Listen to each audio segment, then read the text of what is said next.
Live cities की night bulletin दिन भर बिहार में आपका स्वागत है। मैं गरिमा भारती। सबसे पहले आज की सुर्खियों पर एक नजर। समाज सुधार अभियान के तहत पूर्णिया में सीएम नीतीश ने लोगों को किया संबोधित, शराब नहीं पीने की अपील। जेडीयू के नीरज कुमार ने आरजेडी पर लगाया गंभीर आरोप, पैसे लेकर एमएलसी टिकट बेचने की कही बात। यूपी में मुकेश सहनी ने जेडीयू प्रत्याशी के लिए मांगा वोट। सहरसा के बलुआ पुल पर सड़क दुर्घटना में बाल बचे पप्पू यादव, कई बॉडीगार्ड घायल। भागलपुर ब्लास्ट मामले में बड़ा खुलासा, आतंकी कनेक्शन की जांच एजेंसियों ने जताई आशंका। छपरा में भ्रष्ट अधिकारी के ठिकानों पर एसबीयू का छापा, करोड़ों की संपत्ति का खुलासा। सीतामढ़ी में 3 घरों में एक साथ डकैती, 20 लाख की संपत्ति ले उड़े डकैत। कटिहार में डॉक्टर द्वारा नर्स से किस मांगने का वीडियो वायरल, नर्स ने डॉक्टर के खिलाफ खोला मोर्चा। और मधुबनी के डॉक्टर ने अपनी बेटी को जन्मदिन का दिया नायाब तोहफा, चांद पर खरीदी जमीन। अब खबरें विस्तार से। नशा पान, दहेज प्रथा और बाल विवाह जैसी कुरीतियों के उन्मूलन को लेकर सीएम नीतीश कुमार का समाज सुधार अभियान जारी है। इसी के तहत पूर्णिया में मुख्यमंत्री नीतीश कुमार ने कार्यक्रम को संबोधित किया। पूर्णिया के इंदिरा गांधी स्टेडियम में जीविका दीदियों को संबोधित करते हुए सीएम नीतीश शराबबंदी के फायदे गिनाए। उन्होंने कहा कि शराबबंदी अभियान लगातार जारी रखना है। महात्मा गांधी भी नशा पान के खिलाफ थे। शराब पीने वाला इंसान से हैवान हो जाता है। उन्होंने शराब पीने वालों को चेताते हुए कहा कि दारू पिएंगे तो बीमार होंगे और जान चली जाएगी। कार्यक्रम को संबोधित करते हुए उप मुख्यमंत्री तारकिशोर प्रसाद ने कहा कि बिहार में आने वाला दिन समाज सुधार का ही होगा। भारी बदलाव आया है, सबके चेहरे पर मुस्कान आई है। वहीं बिहार के मद्य निषेध मंत्री सुनील कुमार ने कहा कि सामाजिक कुरीतियों को दूर करने के लिए यह अभियान है। शराबबंदी कानून को सफल बनाने के लिए अभियान है।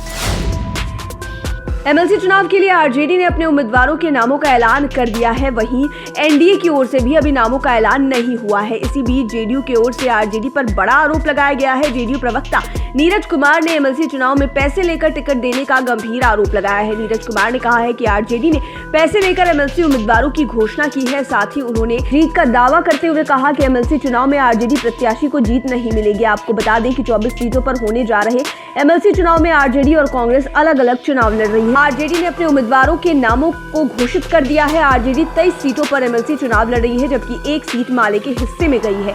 वहीं कांग्रेस की पहली लिस्ट जारी हुई है, जिसमें 8 उम्मीदवारों के नाम शामिल हैं।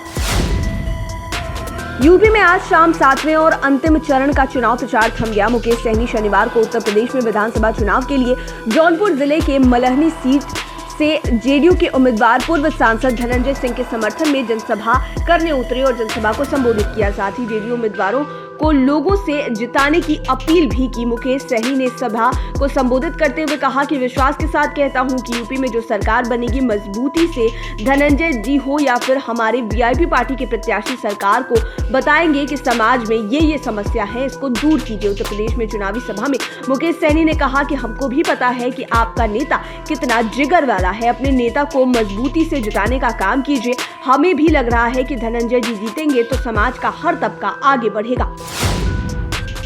पप्पू यादव एक सड़क हादसे में बाल बच गए हैं। दरअसल दरभंगा से सहरसा जाने के दौरान पप्पू यादव की स्कॉट गाड़ी दुर्घटनाग्रस्त हो गई। सहरसा के बलुआ पुल के पास एक मोटरसाइकिल सवार को बचाने के क्रम में पप्पू यादव की स्कॉट गाड़ी पलट गई, जिसमें जाप सुप्रीमो पप्पू यादव के कई सुरक्षाकर्मी घायल हो गए हैं। एक की स्थिति गंभीर बताई जा रही है।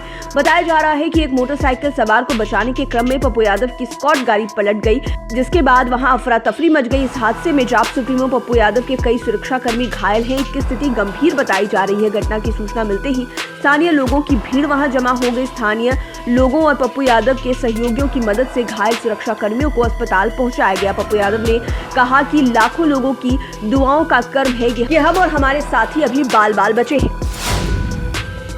भागलपुर बम ब्लास्ट में बड़ा खुलासा हुआ है। यहाँ देसी बम की एक बड़ी खेप तैयार की जा रही थी। ये तैयारी शबे बारात से ठीक पहले की थी। इस ब्लास्ट में 2 लोगों का नाम सामने आ रहा है, एक लीलावती और दूसरा मकान मालिक मोहम्मद आजाद आलम। धमाके में जहां लीलावती के पूरे परिवार की लीला समाप्त हो गई है तो आजाद फरार है। मौके से भारी मात्रा में बारूद और लोहे के कील मिले हैं। बारूद पश्चिम बंगाल और झारखंड से आता था।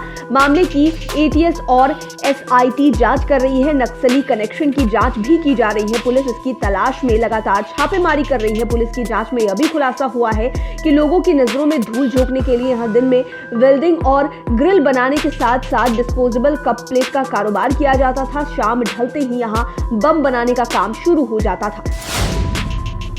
समस्तीपुर के असिस्टेंट डिस्ट्रिक्ट सप्लाई अफसर नवीन कुमार के खिलाफ करोड़ों की संपत्ति मिलने के बाद अब बिहार में एक और भ्रष्टाचारी विजिलेंस के हत्थे चढ़ा है। छपरा जिला परिषद के जूनियर इंजीनियर शंभुनाथ सिंह के ठिकानों पर निगरानी की छापेमारी हुई है। आय से अधिक संपत्ति मामले में निगरानी विभाग ने इंजीनियर शंभुनाथ सिंह के 3 ठिकानों पर छापेमारी की। शंभुनाथ सिंह के छपरा स्थित सरकारी आवास कार्यालय के साथ साथ पटना आवास पर, पैतृक आवास पर निगरानी की कार्रवाई जारी है। जूनियर इंजीनियर शंभुनाथ सिंह के ठिकानों पर छापेमारी में निगरानी विभाग को खजाना हाथ लगा है।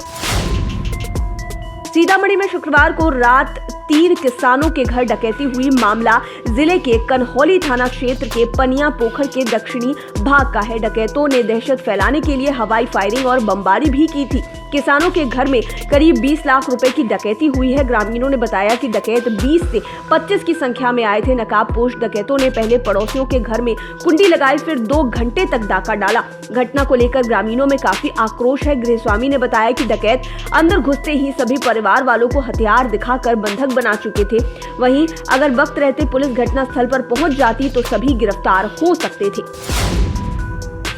कटिहार में किस कांड पर बवाल मचा हुआ है। चिकित्सा पदाधिकारी का एक ऑडियो वायरल हुआ जिसमें वह एएनएम से चुम्मा मांग रहे थे। एएनएम के मुताबिक पिछले कई दिनों में चिकित्सा पदाधिकारी अनैतिक व्यवहार कर रहा था। कटिहार में समेली स्वास्थ्य केंद्र प्रभारी पर घटिया हरकत करने का आरोप लगा है। पीड़ित महिला ने ऑडियो क्लिप जारी किया है। समेली प्रखंड के स्वास्थ्य केंद्र से जुड़े इस मामले पर एएनएम ने हर वक्त अनैतिक बर्ताव करने का आरोप लगाया है और ये कहा है कि हर बार उनके साथ इसी तरह का व्यवहार किया जाता था। और साथ ही साथ जब ये बातें चिकित्सा प्रभारी को पूछी गई तो उन्होंने कहा कि वे अपनी नातिन के साथ खेलने के दौरान फोन पर ये शब्द कह रहे थे।